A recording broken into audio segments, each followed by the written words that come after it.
ছেলেরা কেউ নেই, যারা পিতা মাতাকে, যারা বড় বড় ডাক্তার হয়েছে, ইঞ্জিনিয়ার হয়েছে, যারা বড় বড় উকিল ব্যারিস্টার হয়েছে, যারা হাজি হয়েছে, যারা রাজ করছে, এবং যারা দুনিয়ার ভিতরে মাওলানা হয়েছে, মুক্ত হয়েছে, ওই মুক্তির কোনো দাম নাই, ওই মাওলানার কোনো দাম নাই। যে মাওলানা পিতা মাতার সামনে, যে ডাক্তার পিতা মাতার সামনে, তার বন্ধুর সামনে পিতা মাতার, সেই অসুস্থ মানুষের সামনে যে পিতা মাতা সারাদিন রাত নাই, দিন নাই, 24 ঘন্টা যে পিতা মাতা আপনার আমার জন্য রোজ খাওয়াই করে নিয়ে আসছে, যে পিতা মাতা চোখের পানি ফেলে আপনাকে ডক্টর বানিয়েছে, এই পিতা মাতাকে যদি আপনি আপনার বন্ধুর সামনে, আপনার রোগীর একটা বন্ধুর সামনে, রোগীর একটা বান্ধবীর সামনে যদি আপনি পরিচয় না দিবেন, এর মতন কলঙ্ক, এর মতন ধোঁকাবাজি সন্তান দুনিয়া হতে পারে।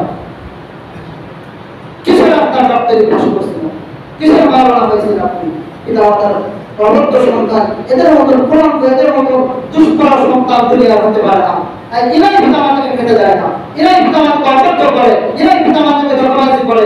এই জন্য আল্লাহ তাআলা বলছেন এদের মতো খারাপ দুনিয়াতে আর কেউ নেই। আল্লাহ তাআলা বলছেন আমার পরে, এই জন্য আমি বলছি পিতা মাতার হক দুনিয়াতে।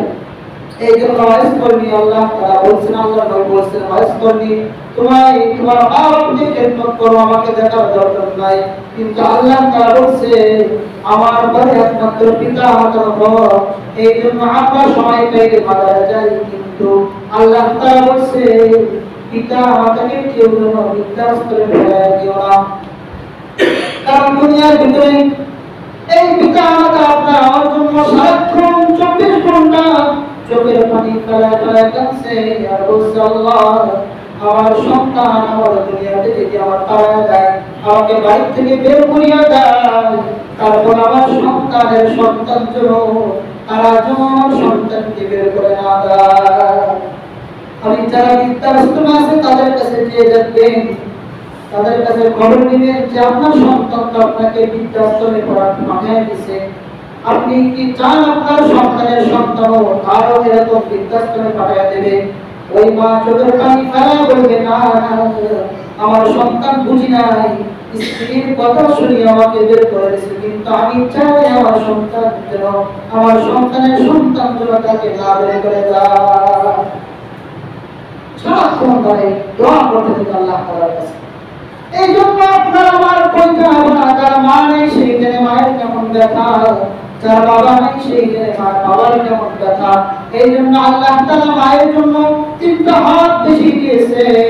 1 নম্বরে মা সন্তানকে পেটে ধারণ করেছে 10 মাস ধরে, যখন 6 মাস হয়ে যায় 6 মাস পর থেকে মায়ের পেটের ভিতরে ব্যথা শুরু হয়ে যায়, যখন 7 মাস 8 মাস যখন হয়ে যায় মা আর সহ্য করতে পারে না। পরে 1 নম্বরে মা চিন্তা ব্যথা বেশি অর্জন করছে। 1 নম্বরে যখন সন্তান পেটে ধারণ করেছিল, এই সন্তান পেটে ধারণ বাবা করে না, বাবা জানে না যে কত সন্তানকে পেটে ধারণ করে কত কষ্ট করে। যখন সন্তান যখন প্রসব হয়, যখন দুনিয়াতে যখন সন্তান যখন আসে, এই সময় আল্লাহ তাআলা বলছেন এমন কিছু বিধান, এমন কিছু নিয়ামত আল্লাহ তাআলা দেখায় দেয়। ওই সময় যদি কোনো সন্তান দুনিয়াতে জন্মগ্রহণ করে, তাহলে আল্লাহ তাআলা বলেন তার নামটা আমি গাজীদের খাতায় উঠায় দেই। যারা শহীদের ময়দানে, যারা যুদ্ধের ময়দানে যায়, যুদ্ধের ময়দানে আল্লাহ তাআলার সামনে যাওয়ার পরে যখন যুদ্ধ করতে করতে আল্লাহ তাআলার দ্বীনকে রক্ষা করার জন্য, যারা একমাত্র আল্লাহ তাআলাকে খুশি করার জন্য যারা যুদ্ধের ময়দানে যায়, যারা যুদ্ধের ময়দানে শহীদ হয়ে যায়, তারা যখন বিনা হিসেবে জান্নাতি হয়ে যায় কিয়ামতের ময়দানে। এমন যারা যুদ্ধের ময়দানে যারা যুদ্ধ করতে করতে বেঁচে আসবে, জানকে ফেরায় আসবে, তারা যেমন তাদের নামের নাম উঠে যায়।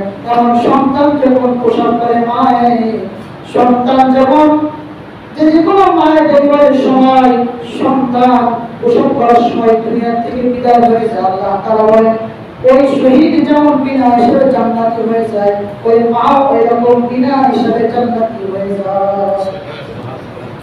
2 নম্বর বলা হচ্ছে সন্তান যদি দুনিয়াতে জন্মগ্রহণ করে, ওই প্রসব বেদনা কষ্ট সহ্য করে যদি দুনিয়াতে আসে, আসার পরে আল্লাহ তাআলা বলেন তার নামটা এরকম যুদ্ধের ময়দান থেকে যাওয়া একটা যুদ্ধ সৈনিক যেমন বেঁচে আসে, এমন যুদ্ধের ময়দান থেকে যেমন তার নাম কাজের খাতায় নাম উঠায় দেওয়া হয়, এমন যখন সন্তান জন্মগ্রহণ করার পরে মা যখন সন্তানকে দুনিয়ায় পাঠানো যায়, দুনিয়াতে আসে, মার নাম এবং গাছের কাছে নাম লেখা দেওয়া হয়, মায়ের সমস্ত গুনাহ আল্লাহ তাআলা মাফ করে দেন।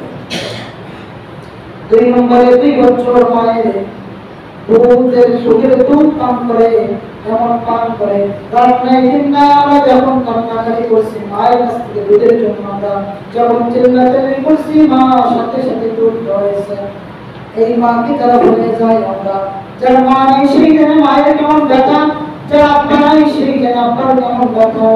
কারণ বাড়িতে আমরা যাওয়ার পরে বাড়ি টুকটা দিলে মায়াকে দরজা করে দেয়, মায়ের খাটখানে এখন পড়িয়া হয়েছে, মায়ের বিছানাখানে এখন পড়িয়া হয়েছে। যার মা নাই সেইখানে মায়ের বিছানা খালি, মায়ের চেহারা কতদিন দেখা যায় না। সন্তানের চেহারা দেখা যায়, সন্তানকে বাবা বাবা বলে ডাক দেওয়া যায়, আমার মেয়েকে আম্মা আম্মা বলে ডাক দেওয়া যায়, কিন্তু নিজের মাকে মা বলে ডাক দেওয়া যায় না। এই জন্য আমার প্রিয় মুসলমানদেরকে বলবো, আপনারা যে যেখানে থাকেন না কোনো মাকে কোনোদিন কষ্ট দেবেন না। আর যাদের মা বাবা মারা গেছে তাদের কোনোদিন আল জান্নাত তাহতা আকদামিল উম্মাহা, মা বাবার পায়ের নিচে আল্লাহ তাআলা বলেছেন, আল্লাহ নবী বলেছেন মা বাবার পায়ের নিচে সন্তানের জান্নাত। এই জন্য যাদের জান্নাতের আমি সবসময় প্রায় আলোচনার ভিতরে একটা কথা বলি যে পিতা মাতার কেমন সম্পর্কে আলোচনা করতে গেলে